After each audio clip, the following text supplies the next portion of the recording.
Shalom, shalom, bien-aimés en Jésus-Christ. Shalom, shalom, frères et sœurs. Shalom, shalom à vous tous, auditeurs du monde entier, assidus à cette plateforme, le pain quotidien, proposé par l'Église Rebord de Paris. Et que Jésus, notre maître, notre enseignant, nous donne pour nous instruire, pour nous enseigner, pour nous nourrir avec sa parole qui est vérité, vie. Que le Seigneur vous bénisse. Nous sommes le mardi 27 juin 2023 et nous sommes dans la dernière semaine de notre thème de ce mois qui est redécouvrir les paraboles. Et cette dernière semaine, nous sommes en train d'étudier le thème La bonne ancienne qui nous permet de revisiter certaines fables paraboles de l'Ancien Testament. En ce matin, nous allons parler du thème Un roi pour les arbres. Notre thème du jour, c'est Un roi pour les arbres. Et il est tiré du livre de Juges, chapitre 9, versets 8 à 15. Juges, chapitre 9, versets 8 à 15. Seigneur, ta parole est vérité. Sanctifie-nous par ta vérité. Ta parole est claire, que la lumière remplisse notre intelligence, notre être entier, que nous rayonnons, que nous transfigurons, que nous soyons irradiés par la puissance de ta parole. Bénis-nous, Seigneur. Bénis-nous, Seigneur. Bénis-nous au nom de Jésus. Il est écrit, les arbres partirent pour aller oindre un roi et le mettre à leur tête. Ils dirent à l'olivier, règne sur nous. Mais l'olivier leur répondit, renoncerai-je à mon huile qui m'assure les hommages de Dieu et des hommes pour aller planer sur les arbres? Et les arbres dirent au figuier, viens, toi règne sur nous. Mais le figuier leur répondit, renoncerai-je à ma douceur et à mon excellent fruit pour aller planer sur les arbres? Et les arbres dirent à la vigne, viens-toi, règne sur nous. Mais la vigne leur répondit, renoncerai-je à mon vin qui réjouit Dieu et les hommes pour aller planer sur les arbres? Alors tous les arbres dirent au buisson d'épines, viens, toi, règne sur nous. Et le buisson d'épines répondit aux arbres, si c'est de bonne foi que vous voulez moindre pour votre roi, venez, réfugiez-vous sur mon ombrage, sinon un feu sortira du buisson d'épines et dévorera les cèdres du Liban. Oh, quelle belle parabole, quelle belle image qui est pleine d'enseignements. Bien-aimés, il y a deux choses. À vrai dire, il y a trois choses que je voudrais faire ressortir au travers de cette parabole, mais nous allons parler de deux choses. La première des choses, c'est de regarder un peu les différentes personnes, les différents candidats proposés pour régner et tirer une leçon de leur statut. Et la deuxième des choses, nous allons regarder le revers de la médaille. Bien aimé, regardez, écoutez la réponse de l'Olivier. Quand nous écoutons la réponse de l'Olivier, il nous fait comprendre que l'utilité vaut mieux que les honneurs. L'utilité vaut mieux que les honneurs. Parce que quand on est utile, on peut déjà, on n'a pas besoin d'être positionné, on n'a pas besoin d'être élevé, on n'a pas besoin d'être placé. Parce qu'on est utile déjà, nous avons déjà trouvé la bonne chose à faire pour notre vie. Et l'Olivier dit ceci, je suis utile pour Dieu, regarde ce que je fais pour Dieu et pour les hommes. Déjà que je suis déjà utile, pourquoi veux-tu que je parte encore chercher une autre chose à faire? Le refus de l'Olivier dans la partie dont je vous ai parlé, qui était la première partie où nous allons parler des réponses, est très bonne. Mais si nous regardons l'envers de la médaille, bien-aimés, la réponse de l'Olivier aussi, c'est la réponse de ceux qui ont reçu l'onction de Dieu, qui ont reçu l'huile de Dieu, qui ont reçu la bénédiction de Dieu. et parce qu'ils ont reçu cette bénédiction et qu'ils sont déjà en train d'agir, ils ne veulent plus aller plus loin. C'est limitant à ce qu'ils sont. Bien-aimé, tu as reçu l'onction de Dieu, mais tu penses que cette onction-là, ce n'est que pour toi, ce n'est que pour l'endroit où tu es. C'est comme ça que dans nos églises, dans nos assemblées, dans nos maisons, il y a beaucoup de personnes qui sont ointes par Dieu. Il y a beaucoup de personnes qui sont qualifiées par Dieu, mais qui refusent d'encore aller plus loin, aller plus loin, aller plus loin dans le ministère, aller plus loin dans le travail de Dieu. Regardez toutes ces personnes pour qui on peut voir la grâce de Dieu, on peut voir l'onction de Dieu sur leur vie. On les supplie, on se met à genoux, ils répondent, non, c'est déjà suffisant pour moi. De toute manière, le Seigneur m'a béni, c'est je reconnais, mais je fais ça, je fais ci, je fais autre, je ne peux pas encore aller plus loin. Je refuse de venir mettre mon talent à votre service pour vous aider aussi, pour que vous aussi, vous puissiez bénéficier de mon onction et que vous appreniez comment devenir utile entre les mains de Dieu et comment vous pouvez faire pour créer une sorte d'huile. Je ne veux même pas arriver là. Bien aimé, cette parabole est puissante. Cette parabole est puissante. Elle nous permet de regarder non seulement les deux faces d'une même médaille. Pour l'olivier ce matin, nous comprenons dans le sens positif que ça repose, nous permet de comprendre que quand on est utile, on n'a pas besoin de chercher à être honoré. On n'a pas besoin de chercher un titre. C'est comme ça dans nos églises. Parce que les gens sont parce que les gens sont bénis. Ils veulent forcément qu'on leur note, on les nomme ancien, on les nomme diacre, on les nomme pasteur, on les nomme tel titre, tel titre, tel titre, tel titre. Alors que quand on est utile, on n'a même pas besoin du titre. Jésus a marché des années sur la terre. Les gens lui ont dit, mais comment est-ce qu'on doit t'appeler? Docteur, prophète, comment est-ce qu'on doit t'appeler? Il dit, vous, choisissez. Mais le Seigneur révèle à ceux qui m'a donné qui je suis réellement. Je veux être utile. Je veux travailler pour mon Père. Comparé à tous ces docteurs de la loi et ces pharisiens dont il faisait la critique, qui aimaient se pavaner dans les gros habits, qui aimaient se pavaner dans les cérémonies, chercher à être vus, chercher à s'asseoir devant. Voici ce que l'olivier nous enseigne. Bien-aimé, le figuier a répondu aussi.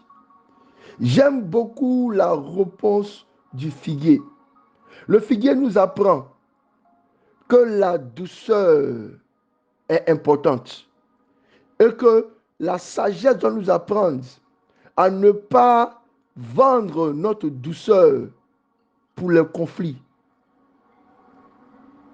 La douceur et la saveur que donne le figuier par son fruit fait que il n'a pas besoin d'aller dans un autre endroit où il sera en conflit. Bien aimé, regardez dans nos églises comment beaucoup de personnes veulent être rois, veulent être chefs, veulent être bergers, veulent être responsables. Mais en eux, il n'y a même pas une once de douceur. C'est le côté positif que nous donne le figuier comme message.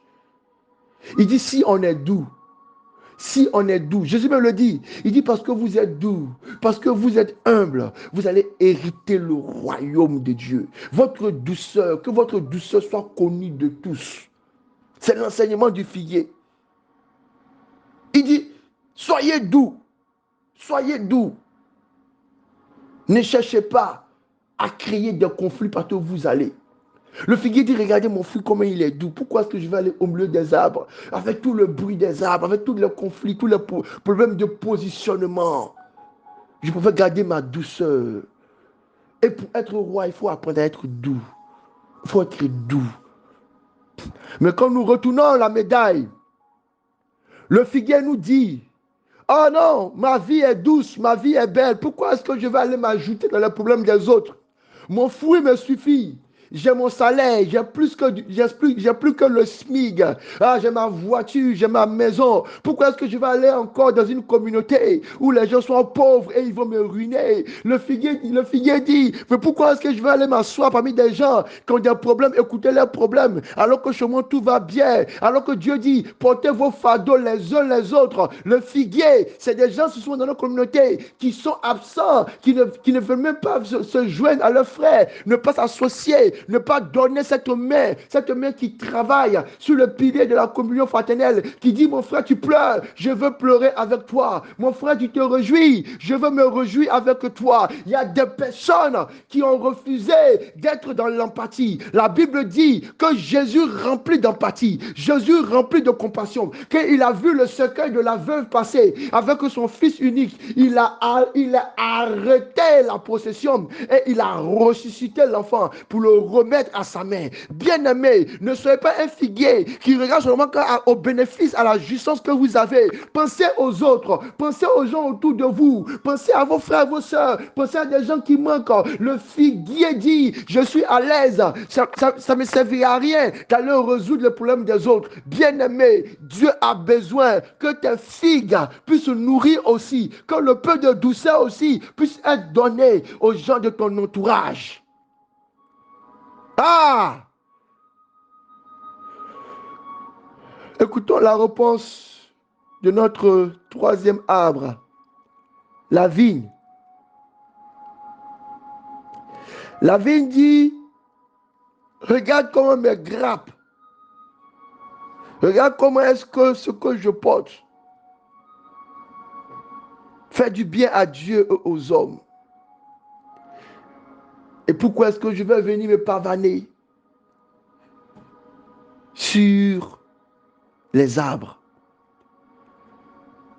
Dans la réponse de la vigne, nous comprenons une chose, c'est que produire est plus important que se pavaner. Il y a des gens qui veulent être rois mais qui ne produisent rien. Ils veulent être les chefs mais ils ne produisent rien. Ah non, non, non, moi je veux être le responsable de telle chose, mais jamais ça mène au travail. Bien-aimé, la vie nous donne le conseil pour dire que celui qui produit, celui qui est productif, c'est celui-là qui sera reconnu, sera positionné au-dessus de ses frères.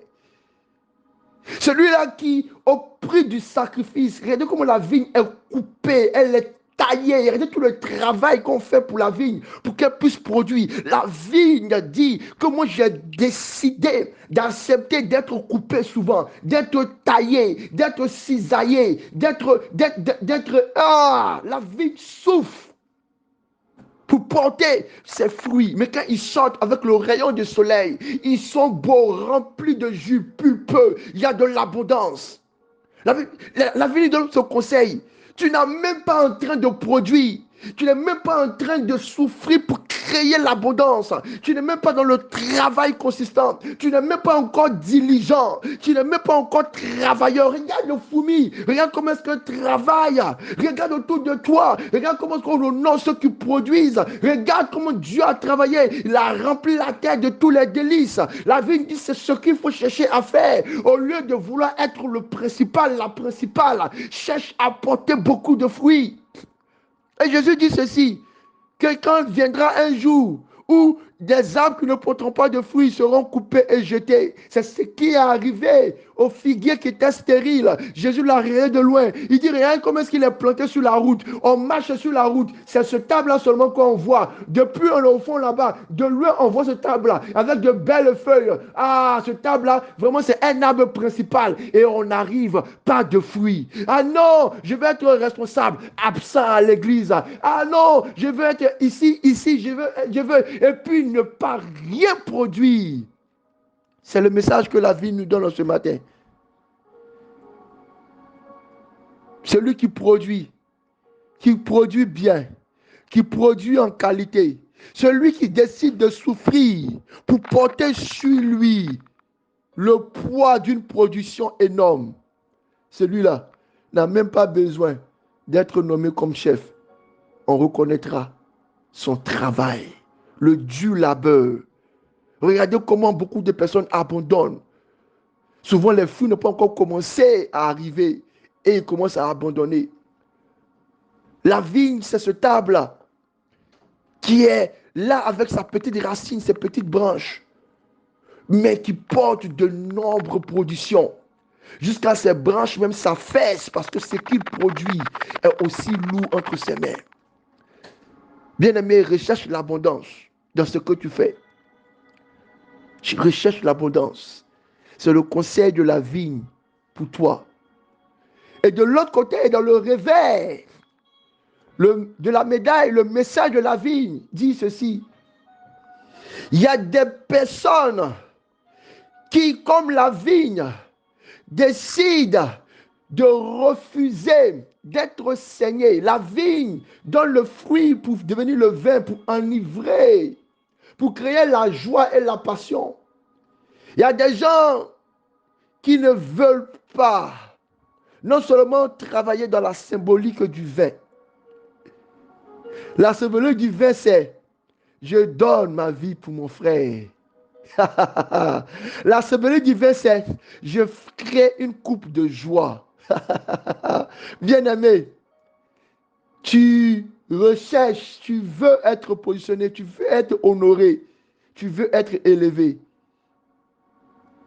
Est-ce que ta présence crée la joie? Est-ce que tu es prêt au sacrifice? C'est ce que Jésus disait à ses disciples. Vous voulez vous asseoir à ma droite et à ma gauche. Mais il va falloir que vous acceptez vous aussi de prendre le chemin que je suis en train de prendre. Le chemin de la croix. Le chemin de l'humiliation. Le chemin de la douleur. Le chemin du sang. Le chemin du combat. Le chemin des pleurs. Regardez tous ceux qui aujourd'hui, même dans nos entreprises, dans nos petites associations, même dans nos villes, ces personnes-là qui veulent juste être maire, président de la République, pour jouir du vin qu'ils produisent et fermer les yeux sur la souffrance des autres, être enivrés que pour eux et oublier tout le travail pour lequel on les a choisis. Quel vin as-tu bu? Et puis quand on t'a dit que tu es responsable, tu pensais que ça allait être simplement être présenté tous les matins à l'église, alors qu'il y a un travail de suivi quotidien, il y a un travail de prière, il y a un travail de méditation, il y a un travail de jeûne, il y a un travail de veille spirituelle à faire. Quel vin as-tu bu pour oublier que le Seigneur t'a appelé pour que la coupe de joie puisse être abondée